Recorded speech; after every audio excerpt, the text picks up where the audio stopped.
Salut les amis, vous êtes sur MMA France TV. Dimanche, très tôt le matin, a eu lieu le Bellator 214. Le combat de la soirée était marqué par l'opposition entre deux poids lourds, la légende du MMA Fedor Emelianenko et le dangereux Ryan Bader. Le combat s'est terminé au premier round, après seulement 35 secondes de combat. Ryan Bader a mis KO celui qu'on surnomme le dernier empereur, Fedor Emelianenko. Après un petit jab pour tester la distance, Bader a surpris Emelianenko d'un crochet gauche qu'il a expédié au sol. Ryan remporte donc la finale du Grand Prix des poids lourds du Bellator et devient le premier combattant de l'histoire du Bellator à posséder deux ceintures simultanément, celle des mi-lourds et celle des lourds. En ce qui concerne Emelianenko, il s'agissait de son dernier combat dans le contrat avec le Bellator. Va-t-il prendre sa retraite ou décidera-t-il de revenir après une longue pause?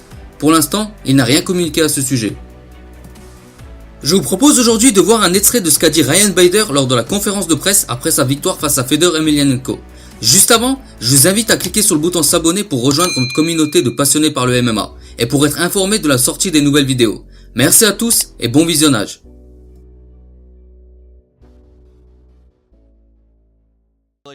Bader, félicitations pour ta belle victoire contre la légende Fedor Emelianenko. Scott Coker était venu plus tôt et a dit que tu étais l'un des meilleurs combattants tout poids confondus. Et là, tu te tiens debout avec 3 ceintures du Bellator. T'es le premier à en avoir 3 simultanément. Que penses-tu de ton héritage parmi les top combattants du Bellator? Penses-tu que tu partiras comme étant le meilleur combattant du Bellator et du MMA en général? Je n'y pense même pas à ça. Je pense qu'en ce moment, il a cette idée comme quoi je suis l'un des meilleurs combattants tout poids confondus. Mais c'est juste un de ces moments où je me sens à mon plein potentiel.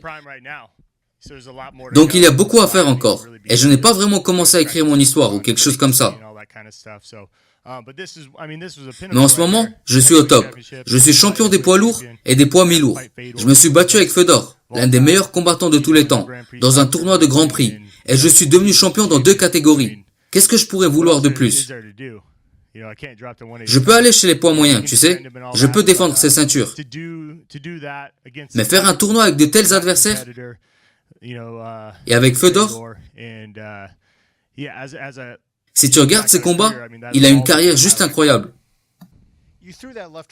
Tu as mis ce crochet du gauche d'une distance plutôt importante. À un moment, ça m'a même rappelé les crochets du gauche de Joe Frazier. Tu savais qu'à cette distance, tu aurais assez de force pour faire ce que tu as fait? Oh oui, parce qu'il n'y a pas si longtemps, mon entraîneur s'est blessé au coude. Donc tu sais, nous ne pouvions pas travailler le crochet quand il tenait la patte d'ours de la main gauche. Il la tenait au niveau de la tête. Il tournait autour de moi en reculant. Donc pendant tout ce temps, je travaillais énormément ma distance. Et durant tous les entraînements que nous avons faits, 50% des frappes étaient concentrées sur ce crochet.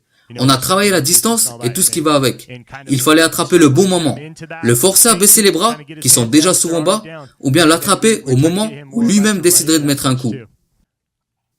Je pensais que plus le combat serait long, et plus ça irait à mon avantage.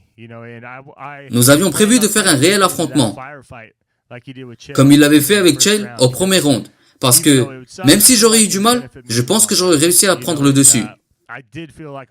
Mais je savais que je trouverais le bon moment. Quand il essaierait de mettre une droite, j'en profiterais pour lui mettre mon coup. Même en rendant coup par coup, j'aurais ramené le combat au sol. Mais tu ne t'attends jamais à un combat si rapide. Pendant ce tournoi, ça m'est arrivé 2 fois. Une fois en 15 secondes et maintenant en 35 secondes. C'est toujours plaisant de ne pas avoir à se battre 5 rounds, faire un KO et sortir de la cage, sans même avoir transpiré. C'est aussi bien pour la santé. Le tournoi est fini, et tout comme le combat contre King Mo, mettre KO et partir sans blessure, c'est parfait. Est-ce que tu as reçu au moins un coup pendant ce tournoi? Je ne crois pas. Non, selon moi, non. Même en garde debout, je n'ai pas été touché. Au combat au sol, il a peut-être eu quelque chose. Mais non, en tout cas, pas lors des 2 premiers combats. Après, avec Matt, peut-être qu'il m'a touché au sol. Mais si l'on regarde les combats précédents, on m'a pas touché. Seulement lors du combat contre Phil Davis. Je crois qu'il a réussi à me mettre 4 coups. Ryan, félicitations pour ton combat. Tu as beaucoup parlé de ta stratégie d'attaque, de ton crochet gauche au moment où Fedor allait envoyer sa droite. L'objectif de notre préparation n'était pas de rentrer dans la cage et essayer de le mettre tout de suite KO. Il a une frappe très forte de la droite, bien que le KO ait eu lieu. J'avais pour objectif de le tester à travers mes jabs et de le faire bouger un peu et voir comment il se comportait. de l'étudier en gros. Et ce que j'ai pu voir à ce moment, c'est qu'il attendait le bon moment pour envoyer son coup droit. J'ai pu voir à travers le mouvement de ses muscles qu'il se préparait. Donc j'ai juste gardé un peu la distance et j'ai essayé de le déranger de la main gauche pour garder cette distance. Ensuite, je me suis préparé et je l'ai attrapé de mon crochet du gauche. Ça s'est passé en seulement 30 secondes. C'est ce que j'ai vu. J'ai essayé de lire en lui. C'était mon objectif principal.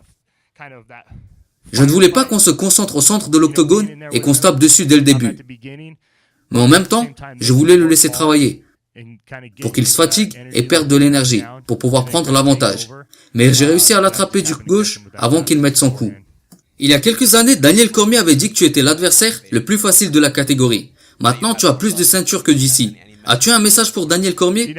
Tu sais, je suis au-dessus de ça. C'est le genre de gars qui devient meilleur de jour en jour.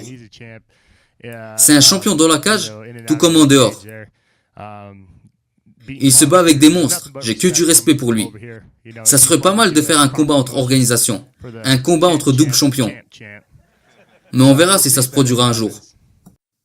Voilà les amis, comme vous avez pu le voir, Ryan a mis Fedor KO en seulement 35 secondes. Une performance plutôt incroyable. Qu'avez-vous pensé de ce combat? Vous attendiez-vous à ce résultat? Laissez votre avis en commentaire. Merci d'avoir regardé cette vidéo. N'hésitez pas à laisser un petit like, ça me permettra de savoir si le contenu vous a plu. Et pour les nouveaux, n'hésitez pas à vous abonner à la chaîne pour être informé de la sortie des nouvelles vidéos.